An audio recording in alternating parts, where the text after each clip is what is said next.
دوسری برائی جوانی کی عمر میں جو عام طور سے اخلاقی بگاڑ دکھائی دیتا ہے وہ ہے عشق بازی. جیسی بڑا ہو گیا آئینہ دیکھنا شروع کرتا ہے، کنگھی کرنے کی فریکوینسی بڑھ جاتی ہے. ہاں، نائی کی دکان کے باہر کھڑا رہتا ہے، کئی چکر اندر جائے گا باہر آئے گا، کئی بار اپنے بال صحیح کرے گا، دیکھے گا میرا حسن جمال ٹھیک ٹھاک ہے کہ نہیں ہے، تاکہ میں بازار میں کھڑا ہوں کوئی تو خریدنے والا ملے، کوئی تو خریدنے والی ملے.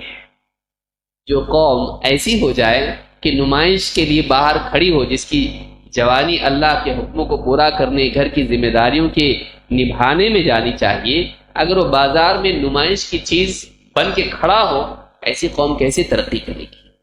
کہ اچھے کپڑے پہن کے، کرائے کے کپڑے پہن کے، کرائے کے جوتے پہن کے، اور کنگھی کر کے، کوئی بال یہاں سے آگے چھوڑے ہوئے، یہاں سے آگے چھوڑے ہوئے ہیں، ایسا نوجوان بن کے کھڑا رہ کے دیکھ رہا ہے لڑکیوں کو، ہاں کوئی تو ملے مجھ کو.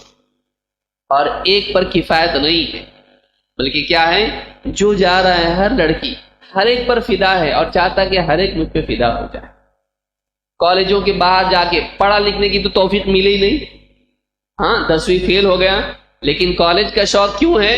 کالج میں پڑھنے کا شوق نہیں ہے، کالج میں پڑھنے والی لڑکیوں کے پاس جانے کا شوق.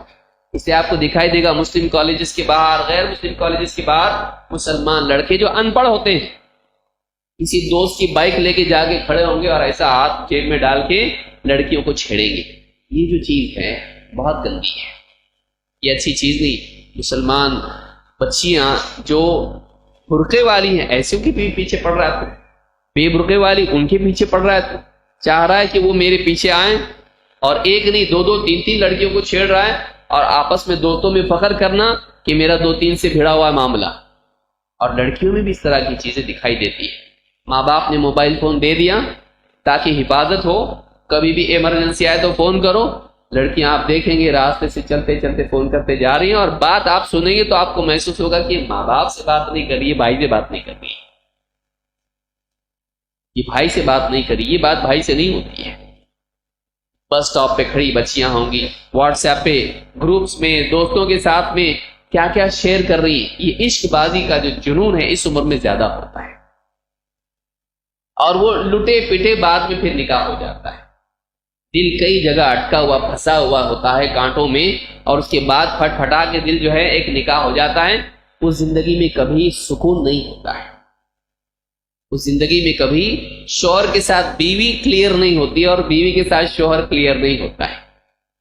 معاملہ کیا ہوتا ہے، اندر اس کے بھی زخم ہیں اس کے بھی زخم ہیں، اس کی بھی یادیں ہیں اس کی بھی یادیں ہیں. زندگی نکاح والی ٹک نہیں پاتی ہے، یہ اچھی بات نہیں. مسلمان نوجوان پاک دامن ہونا چاہیے. یوسف علیہ السلام کا قصہ آپ پڑھتے ہیں، عورت پیچھے پڑی، کیا کہا، عزیز مصر کی بیوی، قال معاذ اللہ، اللہ کی پناہ، اللہ کی پناہ. مسلمان نوجوان ایسا ہوتا ہے. یہ حدیث اللہ کے نبی صلی اللہ علیہ وسلم 7 لوگ جو عرش کے سائے میں ہوں گے. ایک آدمی کون ہے؟ اس کو ایک ایسی عورت ذات منصب و جمال، بڑے گھر کی عورت اور خوبصورت عورت، اس کو دعوت دے زنا کاری کی، بدکاری کی، اور وہ کیا کہے، انی اخاف اللہ، میں اللہ سے ڈرتا ہوں، مجھے اللہ کا خوف ہے. کوئی نہیں دیکھ رہا تو کیا ہوا، اللہ تو دیکھ رہا ہے نا، اللہ تو دیکھ رہا ہے، میں ایسا کام نہیں کر سکتا. آج کتنے نوجوان ہیں جو کال سینٹر میں کام کرنے والے، کالجز میں پڑھنے والے، کئی ایک کی زندگی زناکاری کا شکار ہو چکی ہے، زناکاری کا شکار ہو چکی ہے. اور کم سے کم وہ زنا نہیں تو کم سے کم آنکھوں کا زنا تو ہے. لہٰذا یہ بھی ایک چیز ہے جو، اور اس میں وجہ کیا ہوتی ہے، نکاح میں تاخیر.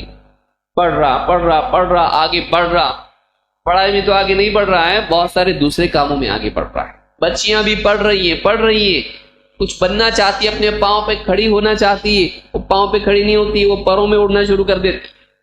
اتنا پڑھائیں گے اگر آپ کہ اس کی نکاح کی عمر ڈھلنے لگے تو وہ آپ کی تکلیف کو کم کر دے گی. آپ کو میرے لیے انتخاب کرنے کی ضرورت نہیں، میں خود وہ بھی کام کر لیتی. آپ کو نہیں مل رہا نا، میں ڈھونڈتی نا، پورا مارکیٹ بنا ہوا.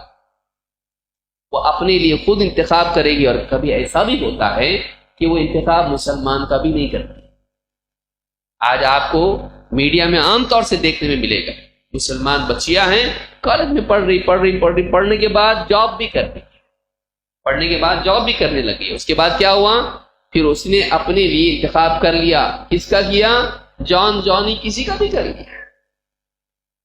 اور پھر اس کے بعد اس سے اتنا تعلق ہو گیا کہ ماں باپ کو جب معلوم ہوا تو معاملہ بہت آگے بڑھ چکا تھا. اب سوائے دونوں کو جوڑ دینے کے اور چپ چاپ بیٹھنے کے کوئی رستہ نہیں تھا، کیونکہ انہوں نے کورٹ میں بھی میرج کر لیا. اب تو پولیس میں بھی کمپلینٹ نہیں کر سکتے. پولیس بولے کہ یہ لڑکی اتنے سال کی ہے، خود سے چن سکتی ہے. کتنے کیسز ایسے ہیں. مسلمان بچوں میں بچیوں میں یہ بیماری آج عام ہو رہی ہے. اللہ کے نبی صلی اللہ علیہ وسلم فرماتے ہیں یا معاشر الشباب، اے نوجوانوں، من استطاع منکم الباءۃ فلیتزوج، تم میں سے جو کچھ بھی نکاح کی استطاعت رکھتا ہے اسے چاہیے نکاح کو افورڈ کر سکتا ہے. بعض روایت میں ذا طول، جس کے پاس نکاح کی کیپیسٹی ہے فائنینشلی، فلیتزوج، وہ نکاح کر لے. فإنہ اغض للبصر واحسن للفرج، اس لیے کہ نگاہ کو جھکا دیتا ہے اور شرمگاہ کی حفاظت کا بہترین ذریعہ ہے. آدمی کی نگاہ جھکتی کب ہے؟ جب گھر میں بیوی موجود ہے. اس کی خواہشات کی تکمیل کے لیے، اس کی تسکین کے لیے نکاح ہو گیا، اس کو یہاں وہاں جھانکنے کی ضرورت نہیں. بدقسمتی سے ہم ایک ایسے دور میں پہنچ گئے کہ نکاح کے بعد بھی تاک جھانک جاتا ہے. آدمی اپنی تسکین کے لیے پھر میڈیا کا راستہ اپناتا ہے. تو یہ جو بے حیائی ہے، عشق بازی اور اس طرح کی جتنی بھی چیزیں ہیں، عورت کو مرد کی چاہت، مرد کو عورت کی چاہت، یہ خرافات اور یہ بے حیائی اور یہ بے دینی نوجوانوں میں دیکھنے میں ملتی ہے. اللہ کے نبی صلی اللہ علیہ وسلم فرمایا وَمَن لَّمْ يَسْتَطِعْ فَعَلَيْهِ بِالصَّوْمِ فَإِنَّهُ لَهُ وِجَاءٌ، تو جو اس کی استطاعت نہیں رکھتا ہے وہ کیا کرے؟ وہ روزے رکھے. اس لیے کہ روزوں میں کیا ہے؟ اس کی شہوات کے لیے انقطاع ہے. شہوتیں اس کی ختم ہو جاتی ہیں، کمزور پڑ جاتی ہیں، مان پڑ جاتی ہیں، وہ اس پر سوار نہیں ہو پاتی. تو روزوں کے ذریعے سے ول پاور پیدا ہوتا ہے، اپنے کو، اپنی شہوت کو، اپنی چاہتوں کو کنٹرول کرنے کی صلاحیت پیدا ہوتی ہے. لہٰذا روزے رکھو تاکہ تم کو اپنی شہوتوں کو کنٹرول کرنا آسان ہو جائے. اس حدیث کو امام البخاری مسلم دونوں نے روایت کیا. تو یہ برائی نوجوانوں میں پائی جاتی ہے. بچیوں میں، نوجوان بچیوں میں کیا ملے گا آپ کو اس عمر میں؟ بے حیائی، زینت کا اظہار، اپنی زینت کا اظہار، بے پردگی کے ساتھ میں شادیوں میں جانا اور بچیوں کا مردوں کے ڈپارٹمنٹ میں آ جانا پوری زینت کے ساتھ میں کہ کوئی تو دیکھے مجھ کو. ہاں، غلطی سے نہیں آئی، غلطی سے جان بوجھ کے آئی. کیوں؟ اس لیے کہ مجھے دیکھے لوگ، کوئی تو پسند کرنے والا. بعض اوقات مائیں بھی اپنی بچیوں کو زیب و زینت کے ساتھ، بے پردگی کے ساتھ اس طرح کے نکاح میں لے جاتی کہ ابھی نہیں تو پھر کب چنیں گے تجھ کو. یہی تو جگہ ہے جہاں رشتے بنتے ہیں. بعض تو درگاہوں پہ لے جاتے ہیں اس لیے کہ وہ جگہ ہیں جہاں سارے لوگ جمع ہو کے ایک دوسرے کو چنتے ہیں. کئی درگاہ ایسی جگہ بنی ہوئی ہے جہاں پہ انتخابات ہوتے ہیں، ایک دوسرے کے جوڑے چنے جاتے ہیں. بہت ساری جو ہے ماں اس میں شریک ہوتی ہے. ٹک ٹاک پہ آپ دیکھیں گے جوان بچیاں ہیں اپنی ویڈیو بنا کے ڈال رہی ہیں تاکہ لوگ لائک کریں ان کو، اور کوئی چاہنے والا مل جائے اس میں چیٹ کر رہی ہیں اس کے اوپر. نوجوان جو ہے مسلمان تو مسلمان، غیر مسلم بھی ان کو سراہ رہے ہیں، آپ کا ویڈیو بہت اچھا لگتا ہے ہم کو، آپ جو مسکراتی ہو نا تو بہت اچھا لگتا ہے، آپ کی آواز اتنی زبردست ہے. اور نوجوان بچیاں جو ہیں دھوکے میں آ جاتی ہیں. ان کو ایسا لگتا ہے کہ چلو گھر میں نہیں تو نہیں، باہر تو میری قدر ہے، گھر میں کوئی پوچھنے والا نہیں ہے، باہر کیا ہے؟ ایک دنیا میری شیدائی ہے. یوٹیوب پہ آنا، ٹک ٹاک پہ آنا، ناچنے اور گانے کی ویڈیوز پہ بنا کے ڈالنا. مسلمان بچوں کو حیا کرنا چاہیے. اللہ کے نبی صلی اللہ علیہ وسلم فرماتے ہیں ان الحیاء والایمان قرنا جميعا، حیا اور ایمان دونوں کی اللہ تعالیٰ نے جوڑی رکھی ہے، دونوں کو ایک دوسرے کے ساتھ اللہ نے جوڑ دیا ہے. ان الحیاء والایمان قرنا جميعا فاذا رفع احدهما رفع الاخر، جب دونوں میں سے ایک اٹھا لیا جاتا ہے تو اس کے پیچھے دوسرا بھی چلا جاتا ہے. اگر حیا زندگی سے نکل جائے ایک وقت کے بعد ایمان بھی زندگی سے نکل جاتا ہے. اگر ایمان زندگی سے نکل جائے حیا اور شرم بھی انسان کی زندگی سے نکل جاتی ہے. بتائیے اگر حیا مسلمان بچیوں سے جا رہی ہے ایمان نہیں جائے گا؟ آپ دیکھیں گے کتنی بچیاں ہیں غیر مسلموں کے ساتھ شادی کر کے جاتی ہیں، تو تیرے دین پر چل، میں میرے دین پہ چلوں گی. اور کاہے کا میرے دین پہ چلے گی؟ ساری پوجا پاٹ میں، چرچ میں اس کے ساتھ چلی جاتی ہیں.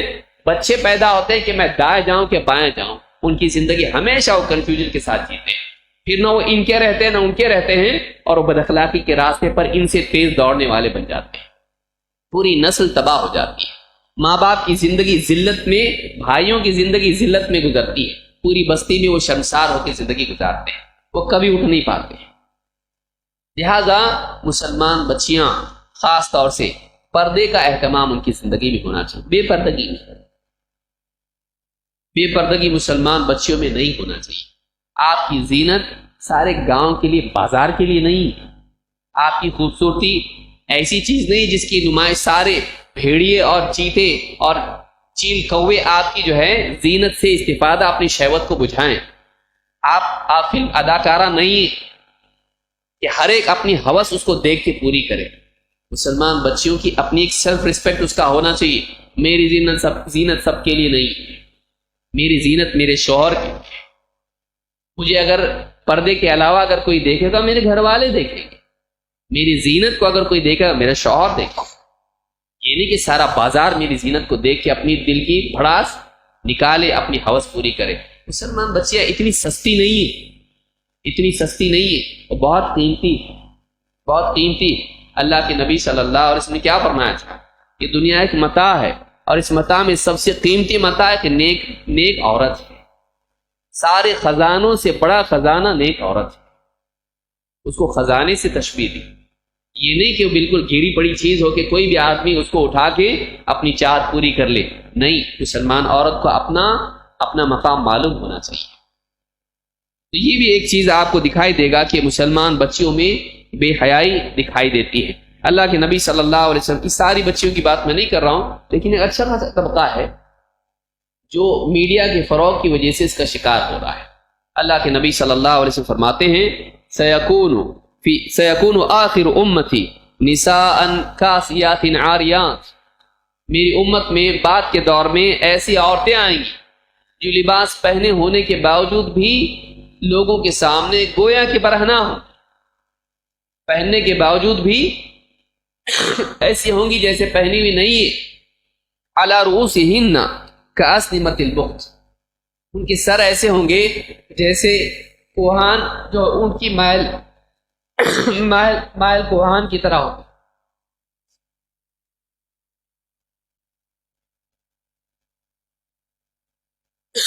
اونٹ کی جو کوہانیں ہوتی ہیں جھکی ہوئی، اس طرح سے ہیئر سٹائل ان کے ہوں گے۔ العنوہن، آپ فرماتے ان پر لعنت کرو، العنوہن فإنہن ملعونات، اس لیے کہ واقعی وہ لعنت کی حقدار۔ معلوم ہے کہ جو عورت اپنی زینت کا لوگوں کے سامنے مظاہرہ کرتی ہے، ایسی عورت لعنت کی حقدار ہے۔ لہذا عورتیں، مسلمان بچیاں اگر چاہتی ہیں کہ لعنت سے بچیں تو انہیں پردے کا اہتمام کرنا چاہیے۔ پردہ پنجرہ نہیں ہے، اس سیکیورٹی آپ کا دیکھنے کا زاویہ بدلیے۔ پردہ آپ کے لیے حفاظت ہے کہ کوئی غیر آدمی آپ کی زینت سے استفادہ نہ کرے، اپنی چاہت پوری نہ کرے، اپنی شہوت نہ بجھائے۔ تو یہ حدیث جو میں نے بیان کی ہے، یہ امام طبرانی نے الصغیر میں اس کو روایت کیا، اور یہ حدیث صحیح ہے۔